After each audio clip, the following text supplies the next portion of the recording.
আমি কাটাতে চলেছি আগামী 7টা দিন 20,000 পাউন্ড মাটির নিচে। এটা এখনো পর্যন্ত আমার করা সব থেকে ভয়ানক জিনিস। ঠিক আছে, সময় হয়ে গেছে, আমাকে জীবন্ত কবর দাও।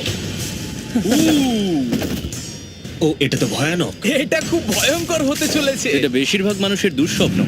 ও মাই গড, এই মাটি ফেলা দেখে আমার ভয় লাগছে। সাবধানে থেকো। মাটি ফেলে দাও। ও মাই গড, আমার মনে হচ্ছে ওপরটা আমাকে ধরতে হবে। আরে কফিনের ওপরটা তো কাঁপছে। আমি আগামী 7 দিনের জন্য এই কফিনের কাছে আমার জীবন সঁপে দিচ্ছি। শুধু প্রার্থনা করব হঠাৎ করে যেন এটা ভেঙে না পড়ে। এবং অবশ্যই এটা বলার কথা নয়, কিন্তু বলছি এটা 100% রিয়েল। এবং আমি সত্যি কথা বলছি, আমার ধারণাই ছিল না এটা কতটা কঠিন হতে পারে। এবং এর সাথেই চ্যালেঞ্জটা অফিসিয়ালি শুরু হয়ে গেল। এবং এখানে আমি বন্দি থাকতে চলেছি আগামী 7টা দিন। ছেলেদের আমাকে কবর দিতে এতটাই সময় লেগে গেল যে এখনই আমার টয়লেট পেয়ে গেছে, আর চ্যালেঞ্জটা সবে শুরু হয়েছে। আর তোমরা যদি জানতে চাও এখানে আমি কি করে বাথরুম করি, এই যে এইভাবে, এটা একদমই কমফোর্টেবল নয়। আগামী 7 দিনের জন্য আমার একমাত্র সম্বল হলো এই ব্রিফকেসে থাকা খাবার। এখানে বেসিক্যালি কিছু এমারিজ আর স্ন্যাক্স আছে। আমার পাটা অবশ হয়ে গেছে। ওখানে 5 গ্যালনের জলের ড্রাম আছে, আর বাকি যা কিছু প্রয়োজনীয় ছেলেরা এই ব্রিফকেসে রেখে দিয়েছে, যেটা প্রমাণ করে 7 দিনের অনেক আগেই আমার সমস্ত খাবার শেষ হয়ে যাবে। সত্যি কথা বলতে এটা খুবই বিপজ্জনক, আর যাতে আমার শ্বাসরোধ না হয় তাই এরা আমার গতিবিধির উপরে নজর রাখছে। জিমি, তুমি কি এটা শুনতে পাচ্ছো? হ্যাঁ, মনে হচ্ছে যেন নোলানের মা মাটির উপরে লাফাচ্ছে। যদি 12 জন লাফাতো তাহলে এটা মনে হতো। এখন প্রায় রাত্রি 1টা। আমার মনে হয় তোমরা সবাই এখন ঘুমোতে চলে যাবে। আমি চাই অন্তত একজন ওয়াকির কাছে সব সময় থাকুক। যদি আমার কিছু প্রয়োজন পড়ে তাহলে আমি তোমাদেরকে বলতে পারবো, ওকে? আর এখন আমার তেমন কিছু করারই নেই। আমি এতটাই বোর হয়ে গেছিলাম যে আমি মজা করবার জন্য কফিনের দেওয়ালে ঘুষি মারছিলাম। তারপরে আমার হাত ব্যথা করতে শুরু করলো, তাই আমি হাতে একটা মোজা পরে নিলাম যাতে আমার ব্যথা আর না লাগে। আমি মজা করবার জন্য পাগল হয়ে গেছিলাম। ও জিমি, ধন্যবাদ, আমি খুবই বোর হচ্ছিলাম। 1 সেকেন্ড। ও তোমরা কি করছো?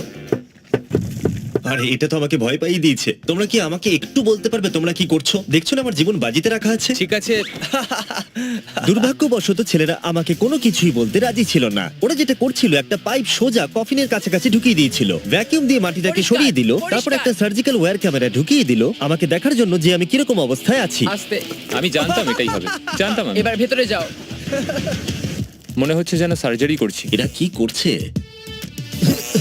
আমার পায়ের উপরে একটা মাছি ঘোরাঘুরি করছে। বেরিয়ে যাও এখান থেকে। ভালো করে ধরো এটা। হ্যাঁ, আরেকটু নামাও। ও, ক্যামেরাটা সরাও। ও, আমরা দেখতে পেয়েছি। মজা পেয়েছো? জিমি। Good night Jimmy. আর যখন দ্বিতীয় দিন হতে চলেছিল, বয়েজরা আমাকে ছেড়ে আরভিতে সময় কাটাতে চলে গেল। আর তারপরে আমি কি করব ভেবেই পাচ্ছিলাম না। তাই আমি ভাবলাম সেকেন্ড ব্রিফকেসটা খুলে একবার দেখি যে ভেতরে ছেলেরা কি কি দিয়েছে। ওই দেখো, কার্ডটা খুলছে। এটা কি নোলানের মা? আমি একটা ফটো পেয়েছি তোমার মায়ের। ভাই, এটা তুমি করেছো? না, বলো, এটা কি আমি করেছে? করিনি। নোলান, এটা কি তোমার মা? ও মাই গড, বুকে নিয়ে শুয়ে আছে। ও মাই গড। এই ছবিটা হারিয়ে ফেলার বদলে আমি যদি ভাবি এই চ্যালেঞ্জটা আমাকে কি জন্য কুইট করতে হবে, প্রথমত ভিতরে পুপ করা যাবে না, তারপরে পিঠে ব্যথা, পিঠে ব্যথা, পিঠে ব্যথা, আর হয়তো আরো বেশি পিঠে ব্যথা। আর তোমরা অবশ্যই বলতে পারো এটা এখনই আমার জন্য কঠিন হয়ে উঠছিল, আর প্রতিবারের মতোই তোমরা বাজি ধরতে পারো যে এটা আরো খারাপ হতে চলেছে। এখন খুব জোর। আমার কফিনটা তো রীতিমতো কাঁপছে। জিমি, ভূমিকম্প হচ্ছে। ও মাই গড। দাঁড়াও, এটা আবার কি? আমি এইমাত্র দেখলাম আমার কফিনের একটা স্ক্রু ঢিলা হয়ে গেছে। ওর কফিনের স্ক্রুগুলো খুলে যাচ্ছে। বেসের জন্য তুমি মজা করছো না? হ্যাঁ, তো বেসের জন্য। এটা কি চিন্তার বিষয় যে ইতিমধ্যেই একটা স্ক্রু খুলে গেছে? ফুল ভলিউম দাও। তোমরা আসলে কি করছো বলো তো? আমি ভাইব্রেট হচ্ছি। ও, এই ভাইব্রেশন আমার মাথা খারাপ করে দিচ্ছে। ও, আমার চুলের ভেতরে ফুলকি করছে। আমার আর ভালো লাগছে ঠিক না। আছে, চলো একটা টানেল খোঁড়া যাক। আমরা এখান থেকে টানেল খোঁড়া শুরু করব, আর খুঁড়তে খুঁড়তে জিমির কফিনের কাছে যাব। আমাদের কাছে যে স্পিকার আছে তার আওয়াজে ও খোঁড়ার শব্দ শুনতে পাবে না। একটা আইডিয়া আছে, আমরা স্পিকারে কনস্ট্রাকশনের একটা সাউন্ড চালাবো, তাহলে ও আর খোঁড়ার আওয়াজ শুনতে পাবে না। এখানে জোরে শব্দ হচ্ছে আর ওয়াকিতে কেউ অ্যান্সারও দিচ্ছে না। তাহলে কি আমি মরতে চলেছি? মনে হচ্ছে যেন ভিডিও গেম খেলছি। অথবা তারা কিছু বোকামি করতে চলেছে। দেখা যাক আমি এটা করতে পারি কিনা। অফিসিয়ালি আমি 50 ঘন্টা পার করে ফেলেছি। গত চ্যালেঞ্জে কাটানো সময়ের থেকে আরো বেশি সময় আমি এবারে কাটাতে চলেছি। আমি ডাক্তারকে প্রমিস করেছিলাম আমি রোজ নড়াচড়া করব যাতে ব্লাড ক্লটস না হয়, কারণ 7 দিনের জন্য সোজা শুয়ে থাকা আপনাকে মেরেও দিতে পারে। আমি এবারে একটা গর্ত খুঁড়বো। গ্রিসের জন্য আমাদের এত কাজ করতে হচ্ছে। আমি বয়েজদের ডাম্বল দিতে বলেছিলাম আর ওরা আমাকে 3 পাউন্ডের ডাম্বল দিয়েছে। ও, কি বাজে গন্ধ বেরোচ্ছে। হ্যাঁ, শুধুমাত্র এটা ভেবেই আমি এগুলো করছি, কারণ দুদিন পরে যখন আমি দাঁড়াবো তখন আমি মরেও যেতে পারি। ক্রেস আরো কয়েক ফুট খোঁড়ো। সত্যি বলতে আমি এটা খুব একটা ভালো চালাতে পারি না। আমি বোর হচ্ছি কফিনের ভেতরে।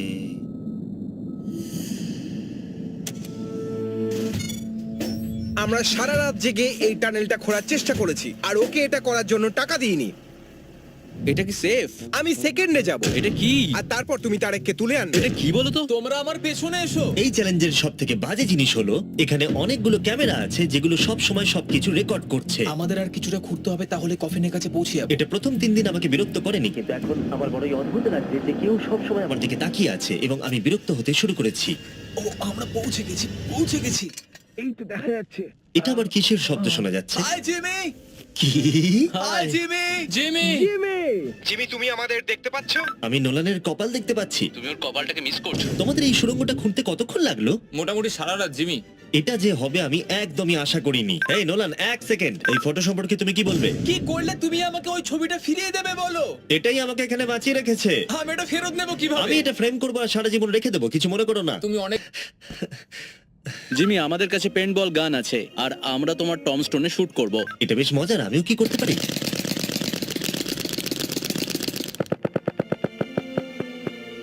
আমি জানি না ওদের কি বলা উচিত। জিমি, তুমি ভেতরে মজা করার জন্য কি করছো? কিচ্ছু নয়, আমি মানসিক যন্ত্রণায় আছি। তুমি কি পুপ করেছো?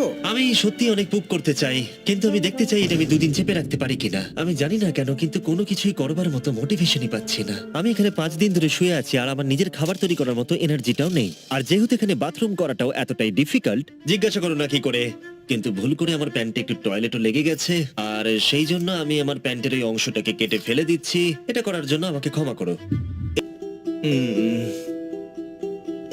আমি বুঝতেই পারছি না যে আমি কেন কাঁদছি, কিন্তু আমি নিশ্চিত নয় যে কি কারণে আমি কাঁদছি। 200 মিলিয়ন হওয়ার পর ছেলেটা খুবই আনন্দ করছে, কিন্তু আমি এখানে একদম একা।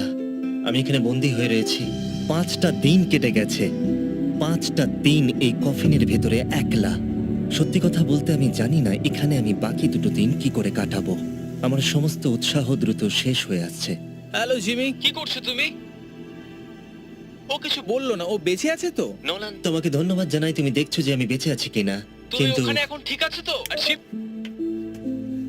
জিমির মনে হয় এখন আর কিছু ভালো লাগছে না, এখনো একদিন কাটাতে হবে আর ও খুব ভেঙে পড়েছে। আমি সবটুকু দিয়ে তোমাদের সাথে কথা বলছি কন্টেন্টটা ভালো করতে, কিন্তু সত্যি কথা বলতে কথা বলার এতটুকু এনার্জিও নেই।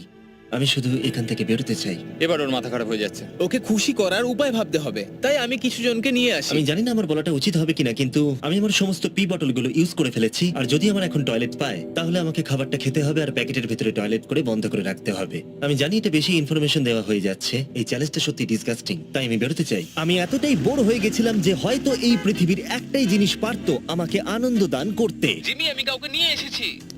কাকে নিয়ে এসেছো? আমার প্যারেন্টসদের। ও, আপনারা কেমন আছেন? ভালো। মাটির তলায় থাকাকালীন তুমি কি নোলানের মায়ের ব্যাপারে কিছু কথা বলছিলে? না না, সেরকম কিছু নয়। আর এই ছবিটা? আমি জানি না আপনারা কিসের কথা বলছেন। ঘুমোতে যাচ্ছি আর কাল সকালে যখন আমি ঘুম থেকে উঠে চোখ খুলবো, আশা করি কেউ একজন মাটি খুঁড়ে আমাকে কফিন থেকে বের করবে। আমি জানি না কেন আমার চোখে জল আসছে। আমি এর আগে কখনো এতটা এক্সাইটেড হইনি আমার গোটা জীবনে। আমি আর অপেক্ষা করতে পারছি না কালকের সূর্যের আলো দেখবার জন্য। কালকে সকালে দেখা হচ্ছে, এটা দারুণ হতে চলেছে। শেষ রাতে ঘুমোবার সময় আমি এটাই ভাবছিলাম, চ্যালেঞ্জটা শেষ হওয়ার পর আগামীকাল সকালে আমি উঠে দাঁড়াতে পারবো কিনা। এটা সাধারণ ব্যাপার নয় কোনো নড়াচড়া না করে 7 দিন টানা শুয়ে থাকা। বয়েজ, আজকে অফিসিয়ালি 7 দিন হয়ে গেছে। আমি জানি তোমাদের বেশি পরিশ্রম পছন্দ নয়, কিন্তু তোমরা কি আমাকে ঘুরে বার করবে? আমরা তোমাকে বের করছি জিমি। এটা চ্যালেঞ্জের সব থেকে জঘন্য পার্ট, কারণ আমাকে অপেক্ষা করতে হচ্ছে কখন আমার স্টুপিড ফ্রেন্ডরা আমাকে খুঁড়ে বার করবে। আর এদিকে আমার টেনশনও হচ্ছে যে উঠে দাঁড়াবার পর আমি যেন মরে না যাই। দেখা যাক কি হয়। এক্সকাভেটরটাকে নিয়ে এসো। আমি বেরোনোর পর ওরা যেটা প্রথম বলবে সেটা হলো আমার গায়ে কি বাজে গন্ধ। জিমি, সান্টা ক্লজের মতো দেখতে একজন লোক তোমাকে বের করছে। কারণ আমার কিচ্ছু যায় আসে না ওকে কেমন দেখতে, আমাকে শুধু এই কফিন থেকে বার করো। যে কোনো মুহূর্তে ওপরের মাটিগুলো সরে গিয়ে সূর্যের আলো দেখা যাবে, আর অপেক্ষা করতে পারছি না। ও, এই তো এক্সক্যাভেটর। ও, এটা তো ভয়ানক।